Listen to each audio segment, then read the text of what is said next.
भक्तजनों, अमृत कथा सागर में आपका हार्दिक स्वागत है। आज की कथा का रस है बुढ़िया की सुई। समुंदर के किनारे एक गांव में एक बूढ़ी माई रहती थी।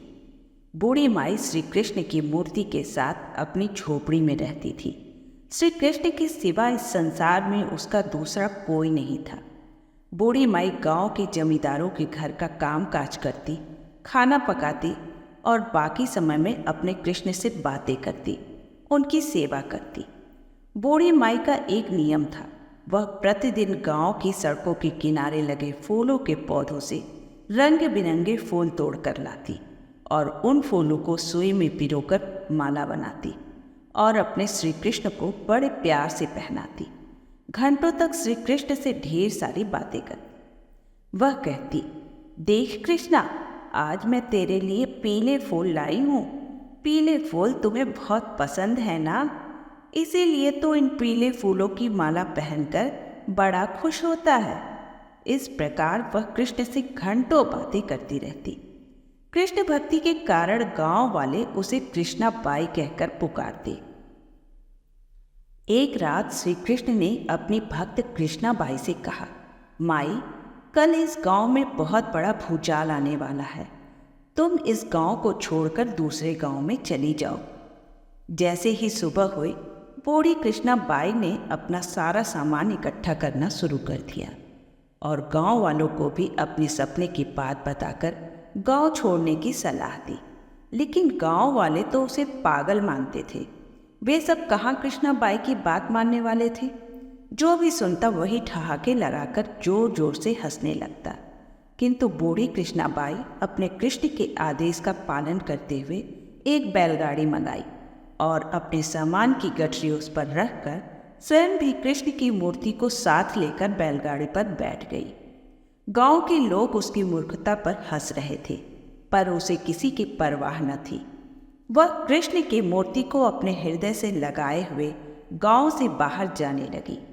जैसे ही उसकी बैलगाड़ी अपने गांव की सीमा पार करके अगले गांव में प्रवेश करने ही वाली थी कि तभी कृष्ण की मूर्ति से आवाज आई, अरे माई, जा अपनी झोपड़ी से वह सुई तो ले आ जिससे तुम माला बनाकर मुझे पहनाती है। यह सुनकर बूढ़ी कृष्णा बाई बेचैन हो गई और यह सोचकर तड़पने लगी कि मुझसे इतनी भारी भूल कैसे हो गई। अब मैं अपने कृष्ण की माला कैसे बनाऊंगी। उसने बैलगाड़ी वाले को वहीं रोक दिया और बदहवास अपनी झोपड़ी की तरफ भागी। गांव वाले उसे इस प्रकार भागता हुआ देखकर उसका मजाक उड़ाकर ठहाके लगा रहे थे। बूढ़ी माई ने झोपड़ी के तिनकों में फंसी हुई सुई को निकाला और फिर पागलों की तरह दौड़ती हुई गाड़ी के पास आई। बूढ़ी माई को परेशान देखकर बैलगाड़ी वाला बोला, माई, तो इतना परेशान क्यों है। बूढ़ी माई हांफते हुए बोली, अच्छा अब चल और जल्दी से अपनी गांव की सीमा को पार कर, यहाँ बहुत बड़ा भूचाल आने वाला है। मैं अपने कृष्ण की माला बनाने वाली सुई झोपड़ी में ही भूल आई थी। बैलगाड़ी वाला बूढ़ी माई के इस भक्ति भावना को देखकर गदगद हो गया, क्योंकि वह भी एक कृष्ण भक्त था। उसने मुस्कुराते हुए बैलगाड़ी आगे बढ़ा ली। जैसे ही बैलगाड़ी वाले ने गांव की सीमा पार की, अरे यह क्या, सारा गांव समुंदर में समा गया। सब कुछ जलमग्न हो गया। बैलगाड़ी वाला भी अटूट कृष्ण भक्त था, इसलिए भगवान ने उसकी भी रक्षा करने में तनिक भी देर नहीं लगाई।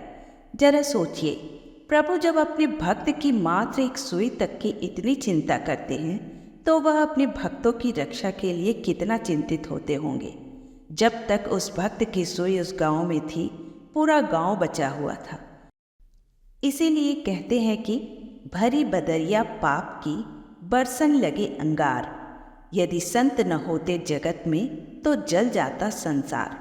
अर्थात यह संसार महान संतों और अच्छे मनुष्यों के कर्म और विश्वास पर टिका है, वरना पाप रूपी अंगारों से ये संसार कब का नष्ट हो चुका होता। प्रिय भक्तजनों, यह कथा आपको अच्छी लगी हो तो वीडियो को लाइक करके अपने इस चैनल अमृत कथा सागर को सब्सक्राइब कर लें और कमेंट बॉक्स में राधे राधे अवश्य लिखें। धन्यवाद।